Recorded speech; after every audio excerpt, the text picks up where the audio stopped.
Hi friends, ಇವತ್ತಿನ recipe chicken chops Mandya ಸ್ಟೈಲಲ್ಲಿ ಮಾಡುವ ವಿಧಾನ ನೋಡೋಣ.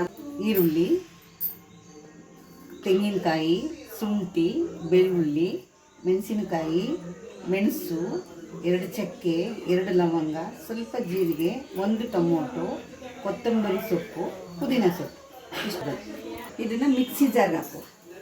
ಎಲ್ಲ ಕ್ಲೀನ್ ಮಾಡಿ ಇಟ್ಕೊಂಡಿದ್ದೀನಿ, ರೆಡಿ ಮಾಡಿ ಇಟ್ಟಿದ್ದೀನಿ. ಇವಾಗ ಮಿಕ್ಸಿ ಜಾರಿಗೆ ಹಾಕುವ. ಕೊತ್ತಂಬರಿ ಸೊಪ್ಪು, ಬೆಳ್ಳುಳ್ಳಿ, ಮೆಣಸಿನಕಾಯಿ ಮತ್ತು ಶುಂಠಿ, ತೆಂಗಿನಕಾಯಿ, ಮೆಣಸು, ಜೀರಿಗೆ, ಚಕ್ಕೆ, 1 ಈರುಳ್ಳಿ, ಟೊಮೊಟೊ 1 ಗ್ರೈಂಡ್ ಮಾಡ್ಕೊಳ್ಳುವ. ಗ್ರೈಂಡ್ ಆಗಿದೆ ಕೊಂಡಿದ್ದೀನಿ ಚಿಕನ್ ಚಾಪ್ಸ್ಗೆ. ಈಗ ಅರಿಶಿನ ಪುಡಿ ಚೆನ್ನಾಗಿ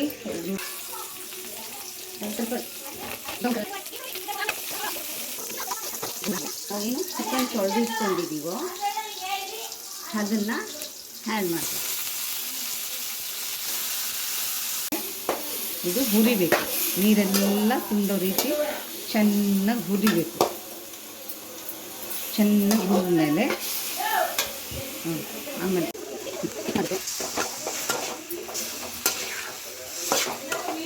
ಮಂಡ್ಯ ಸ್ಟೈಲಿಂಗ್ ಮಾಡ್ತಾ ಇರೋದು ಅಡುಗೆ. ಇದು ಮಂಡ್ಯದಲ್ಲಿ ಜಾಸ್ತಿ ಗ್ರೀನ್ ಚಾಪ್ಸೇ ಮಾಡೋದು, ಅದರಿಂದಾಗಿ ಮಂಡ್ಯ ಸ್ಟೈಲಿಂಗ್ ಮಾಡ್ತಾಯಿದ್ದೀನಿ. ಉಪ್ಪು ಸೇರಿಸ್ಕೊಂಡು ಉಪ್ಪು ಹಾಕಿ ಚೆನ್ನಾಗೆ ಇದು ಫ್ರೈ ಆಗಬೇಕು. ಚಿಕನ್ಗೆಲ್ಲ ಸ್ವಲ್ಪ ಉಪ್ಪು ಹಿಡಿಬೇಕು.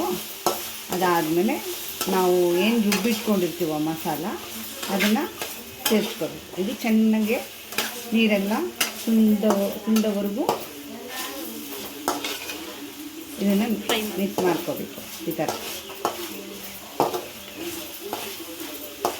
ಇವತ್ತು ನಾವು ಸ್ವಲ್ಪ ಹೊರಗಡೆ ಬಂದಿದ್ದೆ ನಮ್ಮ ಅಕ್ಕನ ಮನೆಗೆ.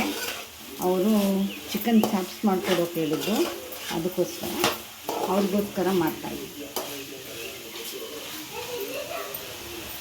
ನೋಡಿ, ಈ ಥರ ಎಣ್ಣೆ ಬಿಟ್ಕೋಬೇಕು. ಎಣ್ಣೆ ಬಿಟ್ಟ ಮೇಲೆ ನಾವೇನು ರುಬ್ಬಿದ್ದೀವೋ ಅದನ್ನು ಆ್ಯಡ್ ಮಾಡ್ಕೋಬೇಕು.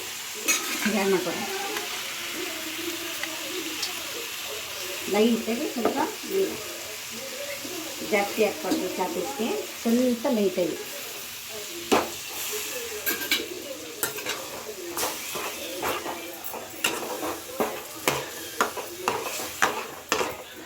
ಇನ್ನೊಂದು ಸ್ವಲ್ಪ 15 ನಿಮಿಷ ಬೇಯಕ್ಕೆ ಬಿಡೋಣ. Chicken chops ready. ಈಗ ರೈಸ್ಗಾದರೂ ತಿನ್ಬೋದು, ಚಪಾತಿಗಾದರೂ ತಿನ್ಬೋದು, ಮುದ್ದೆನಾದರೂ ತಿನ್ಬೋದು. ನಿಮಗೆ ಏನು ಇಷ್ಟ ಬರುತ್ತೋ ಅದರಲ್ಲಿ ನೀವು ಊಟ ಮಾಡ್ಬೋದು. Chicken chops ready.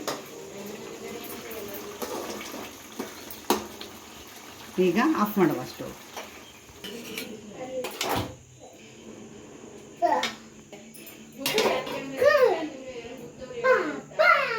Chicken chops ready. ಈಗ ಈ ಥರ ನೀವು ಒಂದ್ಸಲ ಮಾಡಿ ಟ್ರೈ ಮಾಡಿ.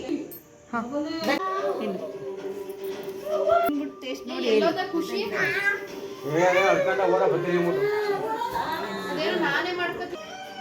ಅವ ಹೆಂಗೈತೆ ಊಟ? ತುಂಬ ಚೆನ್ನಾಗಿದೆ.